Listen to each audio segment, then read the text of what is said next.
Question number third देखते हैं। Question number third है, a man spend 6.4 kilo joule energy in displacing a body by 64 metre in the direction in which he applies force in 2.5 seconds. Calculate the force applied and the power spent in horsepower by the man. इसका solution देख लेते हैं। तो question के according हमें यहाँ पर जो मैन की एनर्जी गिवन दैट है वो है 6.4 किलो जूल। तो जो यहाँ पर एनर्जी गिवन दैट है वो है 6.4 किलो जूल, और हमें पता है कि इसको एसआई में जब हम कन्वर्ट कर रहे होंगे तो 1 kilo joule is equal to 1000 joule होता है। ठीक, तो एनर्जी जो हमारे पास यहाँ पर आ जाएगी, एनर्जी आएगी 6.4 इंटू 1000। तो E is equal to energy जो आपके पास आ जाएगी यहाँ पर 6430। आप आगे बढ़ा लें, एक नंबर पहले पॉइंट लगा दीजिए।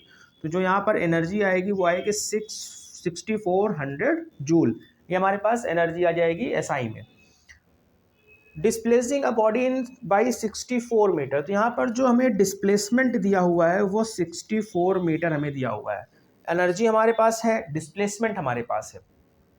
In the direction which he applies force in 2.5 second, और ये जो टाइम लग रहा है यहाँ पर वो है 2.5 सेकेंड का।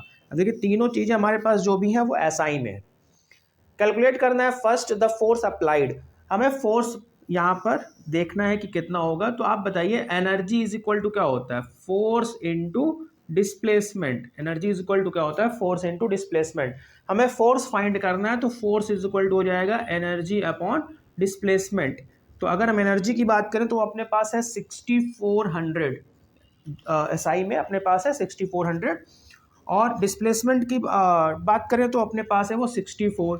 तो 64 जब कैंसिल होगा तो आएगा F is equal to 100 newton. ठीक है, जब हमारी एनर्जी 6400 जूल थी और हमारा डिस्प्लेसमेंट जब 64 मीटर था, तो हमारा जो फोर्स वहाँ पर अप्लाइड हो रहा था वो हो रहा था 100 न्यूटन का। ये फर्स्ट पार्ट है। अगर सेकंड पार्ट की बात करें तो हमसे पावर पूछा है, वो भी हार्स पावर में। तो पहले हम पावर फाइंड कर लेते हैं। तो पावर इज इक्वल टू होता है एनर्जी अपॉन टाइम। अगर हम एनर्जी की बात करें तो एनर्जी अपने पास यहाँ गिवन दैट था क्वेश्चन में 6400, तो 6400 एनर्जी हो जाएगी। अपॉन टाइम की बात करें तो ये एनर्जी थी 2.5 सेकंड में। ठीक है, तो 2.5 सेकंड, तो पावर इज इक्वल टू हो जाएगा। देखिए जब आप यहाँ से पॉइंट को हटा रहे होगे तो ऊपर एक जीरो बढ़ा लेंगे आप, तो 25। अब इसको सॉल्व कर सकते हैं। तो 64 को आप जब सॉल्व कर रहे होगे 25 से, तो 25 टू ज़ा 50, यहाँ पर 4 आएगा, 6 माइनस 5 1, यहाँ पर 0 आ जाएगा। 25 5 ज़ा 125, क्योंकि 6 टाइम में 150 हो जाएगा। तो 125, 10 माइनस 5 5, 3 माइनस 2 1, 0 यहाँ पर 0, 5 25 6 ज़ा 150। ठीक, और एक जीरो यहाँ पर हो गया, तो 2560 आएगा। जब आप इसको सॉल्व कर रहे होगे 64,000 अपॉन 25 कर रहे होगे, तो यहाँ पर आंसर आ जाएगा 256 एंड 0। ये जो आपका आंसर आएगा ये वॉट में आएगा। 2560 किस में आएगा, वॉट में आएगा। जबकि क्वेश्चन के अकॉर्डिंग हमें पावर चाहिए किसमें, हमें चाहिए एचपी में। तो आइए एचपी में फाइंड कर लेते हैं। हमें पता है कि 1 हार्स पावर में होता है 746 watt. 1 HP is equal to होता है 746 वॉट। तो हमें वॉट से HP में आना है, तो 1 वॉट कितना होगा, 1 अपॉन 746 HP।